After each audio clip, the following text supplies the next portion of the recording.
अनिका, तुम सुन रही हो ना मेरी बात? तुम माँ बनने वाली हो अनिका। अनिका को धीरे धीरे होश आने लगा था। तभी डॉक्टर के ये शब्द सुनते ही 18 साल की अनिका की कमजोर आंखें एकदम से चौड़ी हो गई। वो समझ नहीं पा रही थी कि वो आखिर प्रेग्नेंट कैसे हो सकती है। अभी तो उसकी शादी को 24 घंटे भी पूरे नहीं हुए थे और न ही किसी लड़के ने आज तक उसे छुआ था। ऐसे में अनिका प्रेग्नेंट कैसे हो सकती है?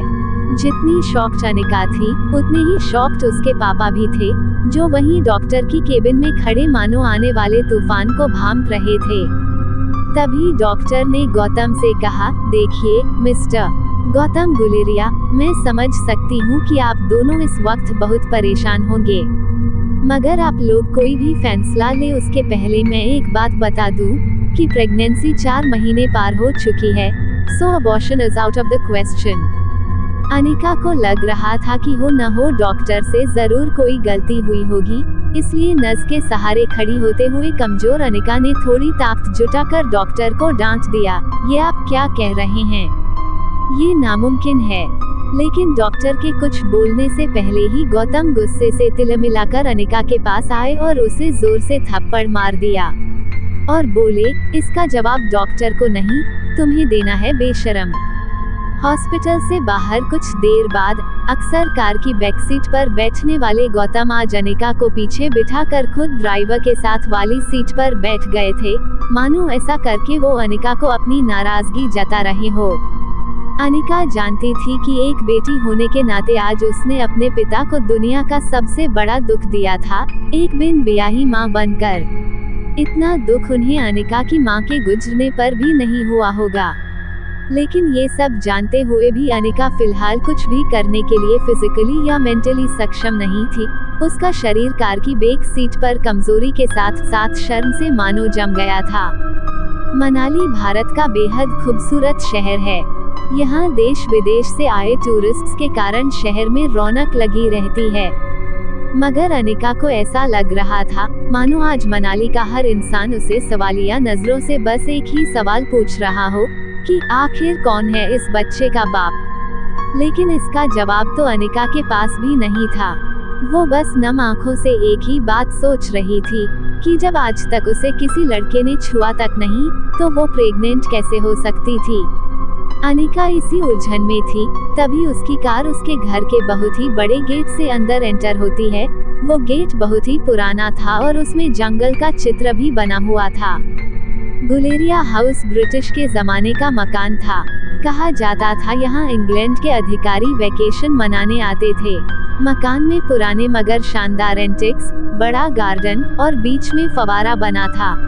लेकिन अच्छे से मेंटेन न करने की वजह से पिछले कुछ सालों से मकान थोड़ा बंजसा लग रहा था। गौतम ने घर में एंटर होते ही अनिका के रिपोर्ट्स को गुस्से से सोफा पर फेंका और अपने सर पे हाथ रखकर एक घुराते हुए शेर की तरह हॉल में इधर से उधर टहलने लगे। अनिका कमजोर शरीर और भारी कदमों से गौतम के पीछे पीछे घर में दाखिल हुई। आज अनिका को उसका शरीर रोज के मुकाबले कुछ ज्यादा ही भारी लग रहा था। वैसे अनिका का वजन उसकी उम्र की लड़कियों से कम 3 गुना ज्यादा था। गोल मोटा सा चेहरा, मोटा पेट और ठुड्डी इतनी वजनदार थी कि अनिका की पूरी गर्दन छिप जाती। 120 किलो की अनिका की तुलना अक्सर लोग अनाज की भरी हुई बोरी से करते। लेकिन अनिका का शरीर जितना मोटा था, उसकी शक्ल उतनी ही मासूम और क्यूट थी। चेहरे के दोनों तरफ एक एक रसगुल्ला लगाया हो वैसे नर्म मुलायम सफेद गाल, ठंड की वजह से हमेशा लाल रहती उसकी नाक और पूरे जहां की मासूमियत को समेटकर बनाई गई हो वैसी उसकी 2 आँखें। लेकिन आज तक किसी को उसका मासूम चेहरा नहीं दिखा था तो बस उसका बेडौल और निराकार शरीर। बिन माँ की बच्ची अनिका को आज सबसे ज्यादा जरूरत थी तो उसके पापा के इमोशनल सपोर्ट की। इसलिए अनिका नम आंखों से गौतम की तरफ बढ़ी ही थी कि तभी गौतम भारी पहाड़ी आवाज में उस पर गरज पड़े, मुश्किल से एक मौका मिला था हमें हमारी जिंदगी को थोड़ा बेहतर बनाने का, नसीब वाली थी तुम जो डोगरा खानदान के एकलौते वारिस कुणाल डोगरा से तुम्हारी शादी हुई थी। डू यू नो कितने पावरफुल हैं वो लोग? मनाली का सबसे पावरफुल खानदान डोगरास। हमारे सारे कर्ज, पेंडिंग कोर्ट केस, हमारी हर तकलीफ से हमें बाहर निकाला था उन लोगों ने, लेकिन शादी के 24 घंटे में ही तुमने हमारी जिंदगी वापस जहन्नुम बना दी। उनको तुम्हारे इस कारनामे के बारे में पता चलेगा तो पता नहीं क्या होगा। और तुम्हारी छोटी बहन कामिनी, उसके साथ कौन शादी करेगा? भले ही वो तुम्हारी सौतेली बहन हो, लेकिन तुम्हारे इस कारनामे की वजह से उसकी भी तो बदनामी होगी। नहीं नहीं, जब तक ये मामला खत्म नहीं हो जाता तब तक मैं तुम्हारी छोटी बहन कामिनी को और तुम्हारी नई माँ मनीषा को उसके भाई के घर भेज दूंगा। कुछ सोचकर वो बोले, लेकिन आज नहीं तो कल सबको पता चल ही जाएगा। ये बोलते हुए गौतम अपना सर पकड़कर सोफे पर बैठ गए थे। अब उनकी आवाज में गुस्सा कम और डर ज्यादा सुनाई दे रहा था, लेकिन गौतम के आंसू मानो करारे शब्द में बदलकर उनके मुंह से निकल रहे थे। तेरा पति कुणाल तो शादी करने के 1 घंटे के अंदर ही शहर चला गया था। अब इस प्रेगनेंसी के बारे में जब तेरे ससुराल वालों को पता चलेगा तो भगवान जाने वो लोग क्या करेंगे। समाज में इज्जत तो उछलेगी ही, मगर हम फिर से उसी दलदल में फंस जाएंगे जहां से निकाल कर लाए थे हमें वो लोग। काश तुम भी अपनी माँ के साथ ही। गौतम अपनी बात कहते हुए रुक गए, लेकिन अनिका वो सुन चुकी थी जो गौतम कहते कहते रुक गए थे। अनिका को कड़वे शब्द सुनने की आदत तो थी ही, मगर आज सवाल उठा था उसके चरित्र पर, उसकी पवित्रता पर। अनिका इस चक्रव्यूह से जल्द बाहर निकलना चाहती थी, मगर उसे कुछ समझ नहीं आ रहा था कि वो क्या करें। वो सोच रही थी कि जो कुछ भी हो रहा है, अगर वो झूठ था तो फिर उसके पेट में सांस लेने को उत्सुक ये सच क्या था। अगले दिन गौतम ने घर में लगे सारे सीसीटीवी कैमरे की पिछले 5 महीने की फुटेज मंगवाई और बारीकी से देखने के बाद वो ये जानकर हैरान हो गया था कि पिछले 5 महीनों से छोटी मोटी बीमारी के चलते अनिका घर के बाहर कहीं गई ही नहीं थी। इसे देखकर गौतम का गुस्सा अब आश्चर्य में बदल गया था। उसको इतना तो समझ में आ गया था कि कहीं कुछ तो गड़बड़ थी, लेकिन उससे कई ज्यादा उसे ये चिंता थी कि अब डोगरा खानदान क्या करेगा। जल्द ही अनिका की देखभाल के लिए एक नज़र रखी गई। लगातार देखभाल और दवाइयों से अनिका की तबीयत में सुधार आ रहा था, लेकिन साथ ही उसे ये बात रोमांचित कर रही थी कि उसके अंदर एक नन्हा सा जीव सांस ले रहा था। अनिका की उम्र भले ही कच्ची हो, मगर उसके अंदर की एक माँ जल्द ही जन्म लेने को उत्सुक थी। उसकी जिंदगी में आखिरकार वो आने वाला था जो सिर्फ और सिर्फ उसका होगा। 4 महीने बीत चुके थे। अनिका अपनी प्रेगनेंसी में लगभग सब कुछ भूल चुकी थी। ना वो किसी से मिलती, ना कोई उससे मिलता, सिर्फ वो अपने अंदर पल रही उस नन्ही सी जान से बातें करती रहती। ऐसे में एक दिन अनिका पाइप से अपने घर के बाहर के गार्डन में पानी डाल रही थी, तभी अचानक उसने अपने पैरों के नीचे कुछ हलचल महसूस की। वो कुछ समझ पाती उसके पहले ही उसके घर के मेन गेट से एक स्पोर्ट्स बाइक अंदर आई। मशीन गन से जैसे गोलियां निकलती है, वैसे ही बाइक की आवाज सुनकर ऐसा लगा मानो बॉर्डर पर जंग शुरू हो गई हो। बाइक की आवाज सुनकर अनिका ने पानी का पाइप छोड़ दिया। उसने जल्दी से दोनों हाथों से अपना पेट पकड़ लिया, जैसे कि वो अपने डरे हुए बच्चे को आंचल में छुपा रही हो। बाइक आकर बंगले की सीढ़ियों के पास रुकी। Leather shoes, tight jeans, dark blue T shirt और चेहरे पर लगे पीले चश्मे के आर पार लड़के की गहरी लाल आंखें साफ दिखाई दे रही थी। अनिका ने जैसे ही उस लड़के को देखा, उसकी धड़कन मानो डर और टेंशन से तेज हो गई। ये लड़का और कोई नहीं, बल्कि अनिका का पति कुणाल डोगरा था, जो 21 साल का था। कुणाल अपनी नजर अनिका पर गड़ाए हुए बड़े ही स्टाइल के साथ बाइक से उतरा और अनिका की तरफ धीरे धीरे आगे बढ़ने लगा। अनिका और कुणाल दोनों ही एक दूसरे को देख रहे थे। कुणाल की शादी अनिका से भले ही उसकी मर्जी के खिलाफ करवाई गई थी, लेकिन अपनी बीवी की कोख में किसी और का बच्चा देखना कोई भी मर्द शायद बर्दाश्त न कर पाए। कुणाल शादी के बाद मंडप से सीधा दिल्ली अपनी कॉलेज की पढ़ाई पूरी करने चला गया था, और वहीं पहुंचकर शादी के दूसरे दिन उसे अनिका की प्रेगनेंसी की खबर मिली थी। अनिका उस दिन से लगभग रोज सोचती थी कि जिस दिन उसका सामना कुणाल से होगा, उस दिन पता नहीं वो कैसे रिएक्ट करेगा।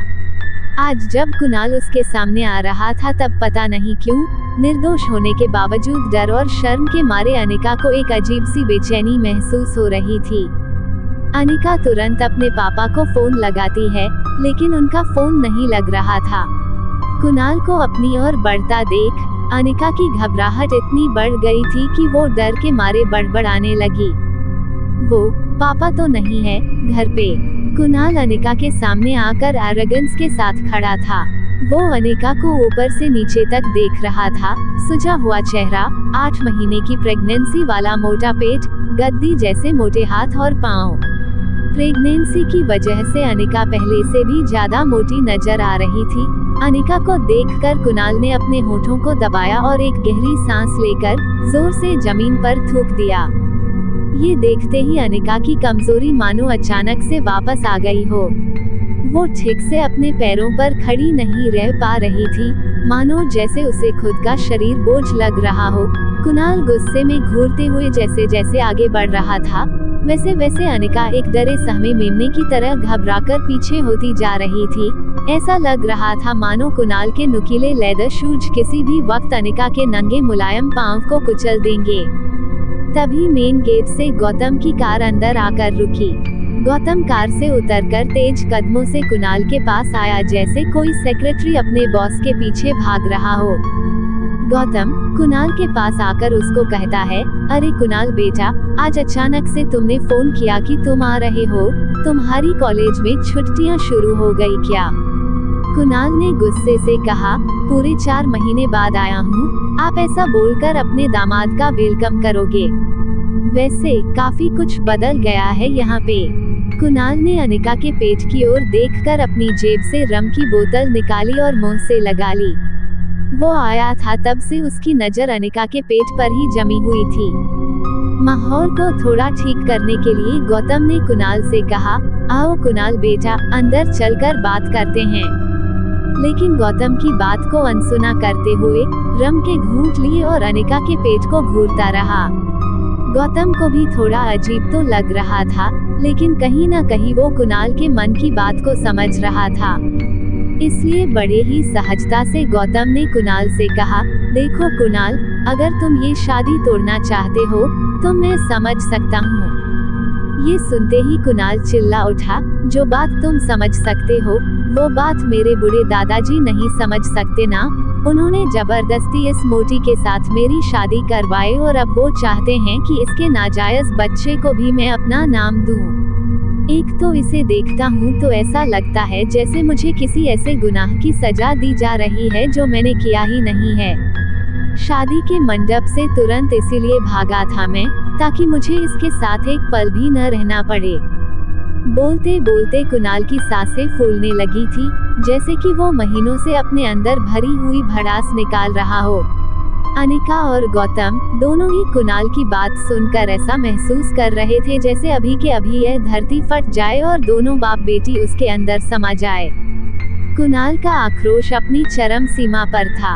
अब भी कोई कसर बाकी रह गई हो, इस तरह उसने अनिका की तरफ इशारा करते हुए आगे कहा, देखो इस बेशरम लड़की को शादी के फेरे लेते समय पेट में किसी और का बच्चा लिए घूम रही थी, और इतना होने के बाद भी आज मेरे सामने ऐसे बेशर्मों की तरह खड़ी है। क्या लगा तुझे कि मैं इस बच्चे को मेरा नाम दे दूंगा?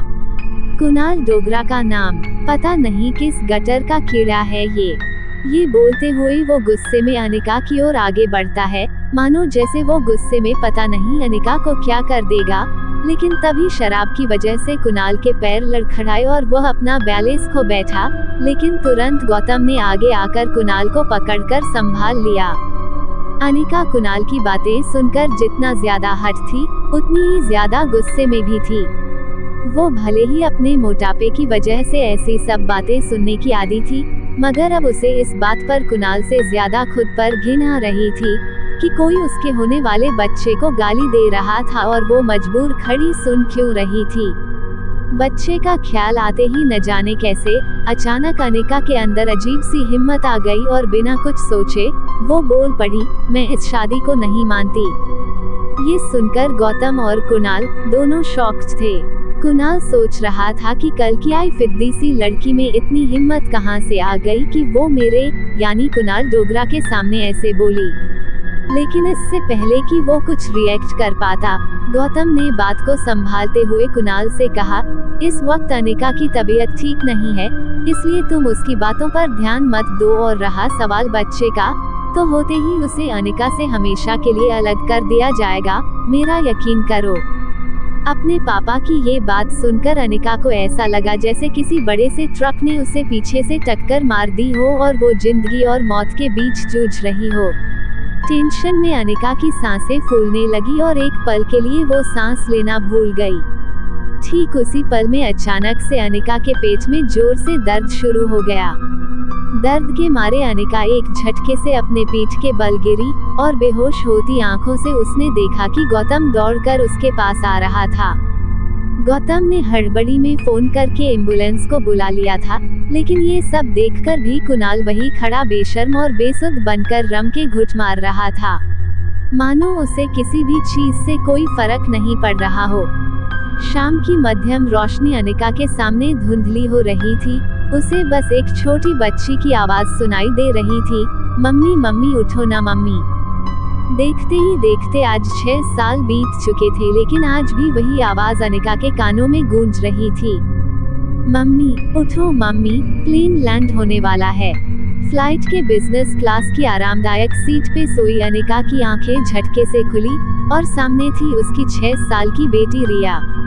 रिया का मासूम चेहरा और उसकी खूबसूरत कत्थई आंखें देखकर अनिका की जान में जान आई। उसका गुजरा हुआ कल कोई बुरे सपने से कम नहीं था। आज अनिका अपनी बेटी रिया के साथ बेंगलुरु से मनाली 6 साल बाद लौट रही थी। रिया ने अपना गेमिंग टैबलेट मां के पास में रखते हुए बड़े प्यार से अनिका से पूछा, मोम क्या हम मेरे डैड को ढूंढने मनाली जा रहे हैं? अनिका ने बड़े ही सरल तरीके से उसे समझाया, मैंने तुम्हें कितनी बार कहा है तुम्हारे कोई डैड नहीं है। इस पर रिया जवाब देते हुए कहती है, ओह कम ऑन मोम, स्कूल में हमें टीचर कहती हैं कि हर बच्चे के माँ बाप होते हैं। अब मेरे गेमिंग वर्ल्ड के कैरेक्टर्स की तरह मैं किसी दूसरी दुनिया से तो आई नहीं हूँ ना, तो ऑब्वियसली मेरे पापा भी तो होंगे ही, या किसी जादूगर ने मुझे अपनी हेच में से बाहर निकाला है। आब्राकाडाब्रा, रिया बाहर आ जा। रिया की ये बात पर माँ बेटी दोनों ही जोर से हंस पड़े। अपनी हंसी पे काबू पाते हुए रिया ने दूसरा सवाल पूछा, तो क्या हम यहाँ मेरे भाई को ढूंढने आए हैं? रिया का ये सवाल सुनकर अनिका एक गहरी सोच में डूब गई। उसे याद आ गया कि कैसे 6 साल पहले अस्पताल में उसने जुड़वा बच्चों को जन्म दिया था और अनिका के पापा की कद काठी के एक आदमी ने उसके दोनों बच्चों को उससे छीनने की कोशिश की थी। कमजोर अनिका ने बड़ी हिम्मत से उस आदमी का सामना किया और रिया को तो बचा लिया था, मगर अफसोस कि वो अपने बेटे को नहीं बचा पाई और वो आदमी उसके बेटे को लेकर भाग निकला था। इस हाथापाई में अनिका को चोट भी लगी थी। चोट इतनी गहरी थी कि उसका बचना लगभग नामुमकिन था और इसी वजह से अनिका की मौसी उसे अपने साथ बेंगलुरु ले गई थी, जहां अनिका का इलाज हुआ था। हालांकि इन 6 सालों में अनिका पूरी तरह से बदल चुकी थी। हार्मोनल इम्बैलेंस की वजह से बड़ा उसका शरीर अब एकदम सामान्य था। घने लंबे कमर तक के बाल, काली नुकीली आंखें, गोरे गोरे गालों के साथ अ परफेक्ट जॉलाइन, गुलाबी पनखुड़ी जैसे नर्म होंठ और सुराही सी लंबी गर्दन। शिफॉन की लाल साड़ी में अनिका की कमर ऐसी लग रही थी मानो कोई नदी समंदर से मिलने के लिए करवट ले रही हो। फ्लाइट अटेंडेंट हो या फ्लाइट के अन्य यात्री, सब लोग आते जाते अनिका पर एक नजर जरूर डालते। मासूमियत से सवाल कर रही रिया को ये नहीं पता था कि अनिका के मनाली लौटने का मुख्य कारण ये था कि पिछले 6 सालों में कुणाल के दादाजी किसी भी हालत में अनिका और कुणाल की शादी तोड़ने की मंजूरी नहीं दे रहे थे। लेकिन 6 साल बाद आखिरकार कुणाल की जिद के आगे उन्हें झुकना पड़ा और वो ये शादी तोड़ने को राजी हो गए। मनाली वापस जाकर वो डाइवोर्स पेपर्स पर साइन करने के साथ साथ अपने खोए हुए बेटे को भी ढूंढना चाहती थी। थोड़ी ही देर में फ्लाइट ने लैंड किया। मनाली की जमीन पर कदम रखते ही न जाने क्यों अनिका की बाईं आंख फड़कने लगी। उसे ऐसा लगा कि आगे जरूर कुछ बुरा होने वाला था। वो ये सोचकर लगेज काउंटर की तरफ बढ़ ही रही थी। तभी उसकी नजर पीछे की तरफ पड़ी, जहां फ्लाइट के सभी यात्री मुस्कुराकर उसी को देखते हुए आगे बढ़ रहे थे, मानो सब उसकी खूबसूरती में गुम होकर उसके पीछे पीछे चले आ रहे हो। अनिका थोड़ी कॉन्शियस होकर और रिया को संभालते हुए फटाफट आगे चलने लगी। लगेज काउंटर पर से जैसे ही अनिका अपना लगेज लेने के लिए झुकी, फटाक से 3 और लोग भागकर आए और उसका लगेज उठाकर अनिका को देने लगे, मानो सब इसी बहाने अनिका से बात करने की कोशिश करना चाहते हो। अनिका चुपचाप अपना लगेज ट्रॉली पर डालकर और रिया का हाथ पकड़कर एयरपोर्ट के बाहर की तरफ निकलने लगी। तभी उसके फोन पर उसके पापा गौतम का फोन आया। अनिका के फोन उठाते ही गौतम ने बिना कोई खैर खबर पूछे अनिका से कहा, कुणाल तुम्हें लेने एयरपोर्ट आ रहा है, उसके साथ सीधे घर आ जाना। यहाँ तुम्हें 2 पेपर्स साइन करने हैं, एक डिवोर्स पेपर्स और दूसरे वो। इतना कहकर गौतम अटक गया और फिर कुछ सोचकर वो आगे कहा, खैर तुम घर आओ, मैं तुम्हें सब बताता हूँ। अनिका ने भी बिना कुछ कहे ही फोन काट दिया। जैसा कि गौतम ने कहा था, कुणाल एयरपोर्ट के बाहर बड़ी ही बेसब्री से अनिका का वेट करते हुए खड़ा था। 6 सालों में कुणाल भी काफी बदल चुका था। अब वो एक स्टूडेंट नहीं, बल्कि एक बिजनेसमैन था। डार्क ब्राउन कलर का कड़क सूट, शार्पली कटे हुए और जेल से सेट किए हुए बाल और ट्रिम की हुई दाढ़ी में कुणाल की पर्सनैलिटी तो निखर रही थी, मगर उसके तेवर अब भी वही थे, रूड और अरोगेंस से भरपूर। वो तो अनिका का इंतजार भी सिर्फ इसलिए कर रहा था क्योंकि उसे जल्द से जल्द अनिका से मुक्ति चाहिए थी। कुणाल का एक पैर जमीन पर तो दूसरा पैर रेलिंग पर टिकाया हुआ था, जिसे वो कॉन्स्टेंटली हिला रहा था। एग्जिट दूर की तरफ देखते हुए कुणाल ने बड़ी ही बेसब्री से अपने ड्राइवर से कहा, आज तक इस दुनिया में किसी आदमी को डिवोर्स मिलने की इतनी ज्यादा खुशी नहीं हुई होगी। किसी भी कीमत पर आज ही उस मोटी से मैं डाइवोर्स पेपर्स पर साइन करवा लूंगा। कुणाल के ड्राइवर राजू ने बीड़ी फूंकते हुए कहा, आप फिक्र मत कीजिए, आज सुबह सुबह मैं माता के दर्शन करके निकला हूँ। मैंने भगवान से प्रार्थना की है कि आज आपकी 6 सालों पुरानी ये मनोकामना पूरी हो। आज पक्का पेपर्स साइन हो ही जाएंगे। उद्धरण चिन्ह। ये सुनकर कुणाल ने बड़े ही कटीले अंदाज में कहा, अबे सिर्फ डिवोर्स नहीं चाहिए, अनिका की कंपनी भी तो चाहिए, जो उसकी मरी हुई माँ उसके नाम करके गई थी।